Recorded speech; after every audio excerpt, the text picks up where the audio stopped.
My younger brother smiled the moment he saw me walk into probate court. It wasn't the kind of smile family gives family. It was the smile of a man who thought the hardest part was already over. Across the aisle, he sat beside an expensive legal team that had spent months building a case against me.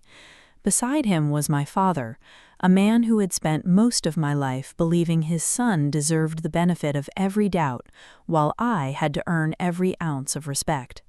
And then there was me, 62 years old, quiet, unremarkable, sitting beside my attorney with a single briefcase at my feet. To anyone watching, it probably looked like an uneven fight. My brother certainly thought so. For months, he had been telling anyone who would listen that I manipulated an elderly man into changing his estate plan. He claimed I took advantage of trust. He claimed I stole an inheritance that was never meant to be mine. By the time the hearing arrived, some people had repeated the story so often they treated it like a fact. The strange part was that none of them were asking the question that mattered. If this was really about money, why had my brother become so desperate to get access to years of financial records? Walter Harrison wasn't just a family friend. For nearly 40 decades, he had been my father's business partner and one of the few people who watched my brother and me grow into adults. When Walter died, he left behind a carefully documented estate plan, reviewed by independent attorneys long before his health declined. On paper, the case against me looked weak, yet my brother kept pushing harder, kept spending money, kept demanding records. That was the first clue something didn't add up. Then discovery began. Bank statements surfaced, loan agreements surfaced, email chains surfaced. Piece by piece, a paper trail emerged showing exactly where the money had been going for years. The deeper the records went, the more nervous my brother became. He didn't notice that I was noticing. As the judge entered the courtroom, my brother leaned toward me and whispered, "You can still settle before this gets embarrassing." I looked at him for a moment, then glanced at the boxes of evidence waiting behind our table. "That depends," I said quietly, "on whose it's embarrassing for." A few hours later, nobody in that courtroom was paying attention to the inheritance anymore. Have you ever had a moment when someone was absolutely convinced they were right, only to discover they didn't know the full story? I'd love to hear about it. My name is Ruth Bennett, and for most of my life, I was the person people underestimated. I grew up in a small Pennsylvania river town where reputations formed early and rarely changed. My younger brother Daniel was charming, outgoing, and impossible for my father to criticize. If Daniel quit a job after 6 months, he was looking for a better opportunity. If I worked weekends and holidays building my career, I was told I cared too much about work. The rules always seemed different depending on which child was standing in front of him. For a long time, I wasted energy trying to understand why. Eventually, I stopped asking. I built a life instead. While Daniel moved from one business venture to the next, I spent more than 30 years investigating financial fraud. My work taught me something most people never learn. The truth rarely disappears. People hide it, delay it, and bury it under excuses, but eventually it leaves a trail. The challenge is having the patience to follow it. The one person who always respected that about me was Walter Harrison. Long before I built a career, Walter saw something in me nobody else seemed to notice.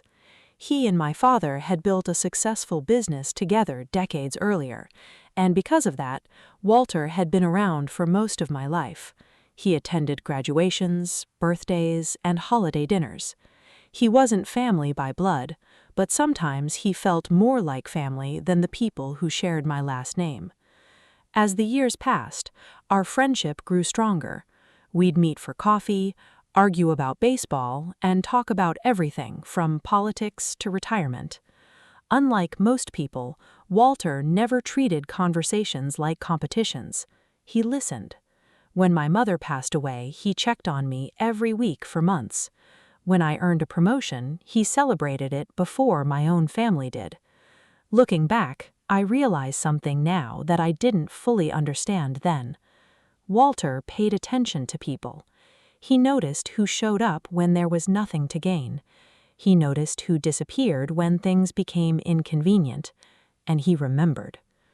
3 years before his death, Walter's health began slowing him down. Nothing dramatic at first, just the normal realities of getting older. I helped him organize paperwork when he asked. Sometimes I drove him to appointments. Other times, we simply sat on his porch and talked for hours. I never thought much about it. To me, that's what friends do. What I didn't know was that someone else was paying attention too. And the closer Walter got to finalizing his estate plan, the more interested my brother became in a man he rarely visited before. I'm curious about something. Has there ever been someone in your life who believed in you when almost nobody else did? Those people are rare, and their impact lasts a lifetime. Walter Harrison passed away on a cold October morning. The news wasn't unexpected, but that didn't make it easier. By then, he was 84 years old, and the health problems that had slowly followed him for years had finally caught up. The funeral filled an entire church. Former employees, neighbors, business associates, and lifelong friends came from 3 different states to pay their respects. Listening to people share stories about Walter, I realized just how many lives he had quietly helped over the years. He never liked attention, but he earned every bit of respect in that room. Daniel attended too, although he spent most of the service checking his phone. That wasn't unusual. What was unusual happened a week later when everyone gathered at the attorney's office for the reading of Walter's estate plan. Nobody expected much drama. Walter had no children and no surviving spouse. Most people assumed his assets would be divided among charities, longtime friends, and a few distant relatives. For the first 10 minutes, that's exactly what happened. Then the attorney reached the final section. The room became very quiet. Walter had left the majority of his estate to me. Not all of it, not even close, but enough that every head in the room slowly turned in my direction. I remember looking down at the table because I was just as surprised as everyone else. Walter and I had never discussed numbers. We had never discussed inheritance. The decision was entirely his. The silence lasted only a few seconds before Daniel spoke. There has to be some mistake.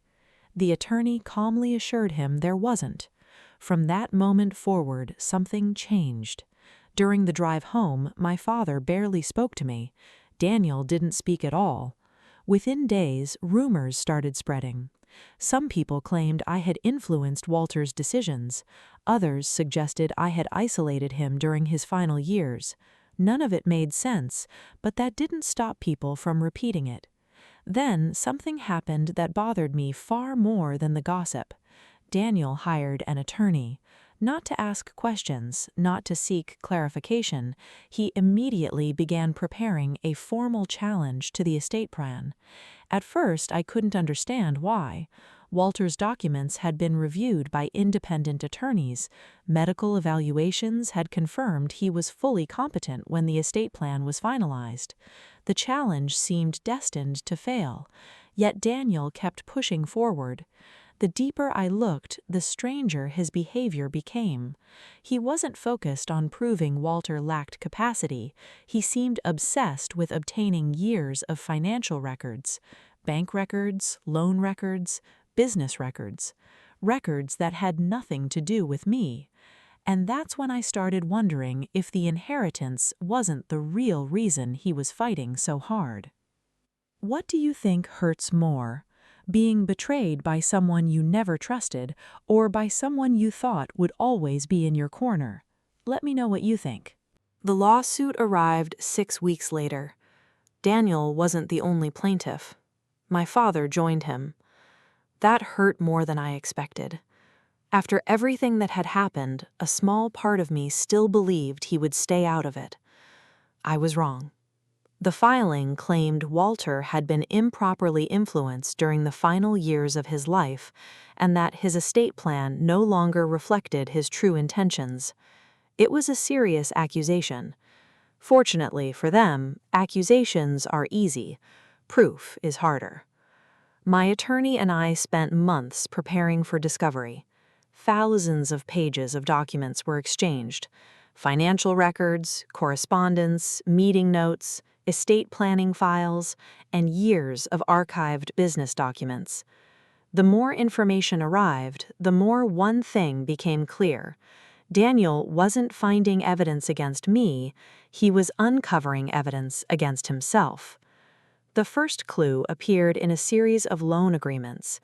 Years earlier, Walter had quietly loaned Daniel money to help rescue several struggling business ventures. Then more records surfaced: additional loans, additional extensions, additional promises to repay. By the time we finished reviewing everything, the amount exceeded $300,000. Very little of it had ever been repaid. That alone didn't explain Daniel's desperation. Then we found the emails. Not private emails secretly obtained, emails produced during discovery because they directly involved financial discussions related to the estate. In them, Daniel repeatedly pressured Walter about future inheritance expectations. In one exchange, written years before Walter's death, Daniel referred to certain assets as eventually coming back to the family anyway. Walter's response was brief but revealing: "My assets are not owed to anyone."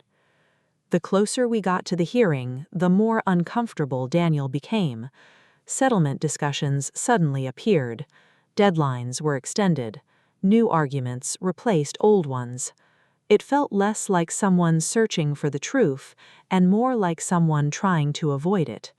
Then the hearing finally arrived. Their attorney presented the case first. For nearly 2 hours, he argued that Walter had become vulnerable during his final years. Then our turn came. One by one, the documents entered into evidence: medical evaluations confirming competency, independent attorney reviews, financial records, loan agreements, emails. The picture became impossible to ignore. This was never about protecting Walter's wishes, it was about challenging them. And by lunchtime, even the judge seemed far more interested in the paper trail than the inheritance itself. What happened after the afternoon recess would become the moment nobody in that courtroom ever forgot. Have you ever seen the truth come out so clearly that nobody could argue with it anymore?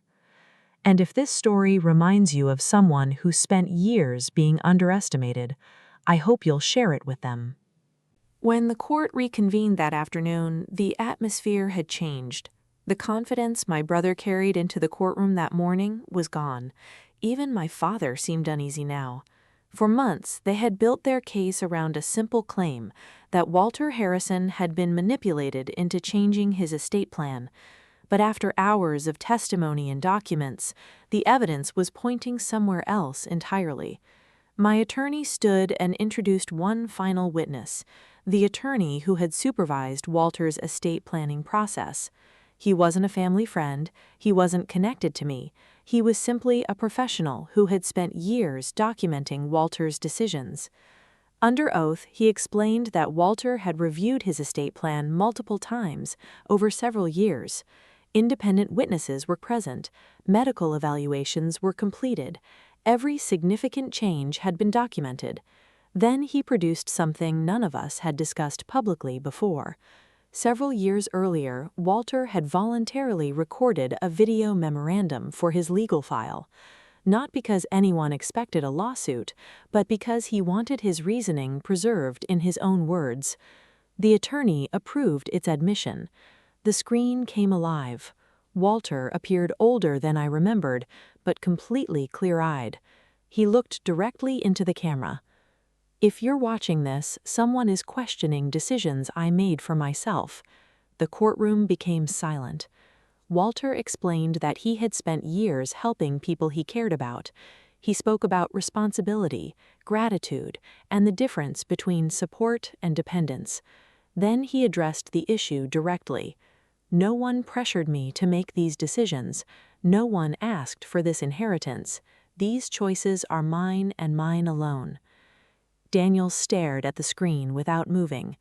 Then Walter said something that seemed to drain the remaining fight out of the room.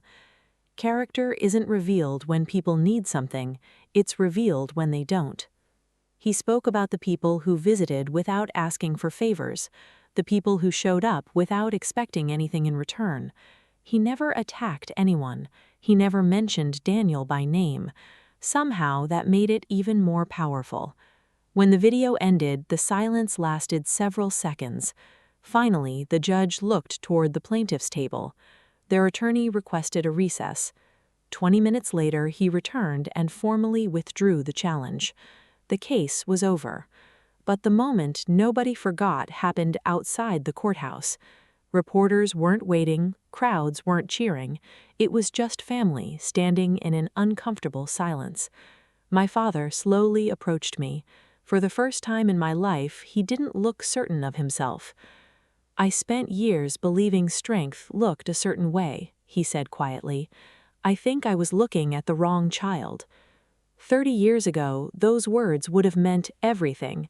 Standing there, they meant something different. Not victory, not revenge, just truth. And truth was enough. Daniel never apologized. Maybe he couldn't. Maybe some people aren't ready to face what they've become. But he lost the lawsuit, damaged relationships he might never repair, and exposed motivations he spent years hiding. As for me, I left with something far more valuable than money. I left knowing I no longer needed anyone else's approval to measure my worth. Walter understood that long before I did. And in the end, the greatest gift he left behind wasn't an inheritance.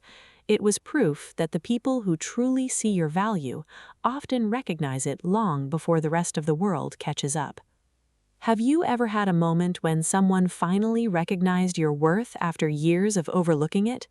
And if this story made you think of someone who's spent too long being underestimated, I hope you'll share it with them.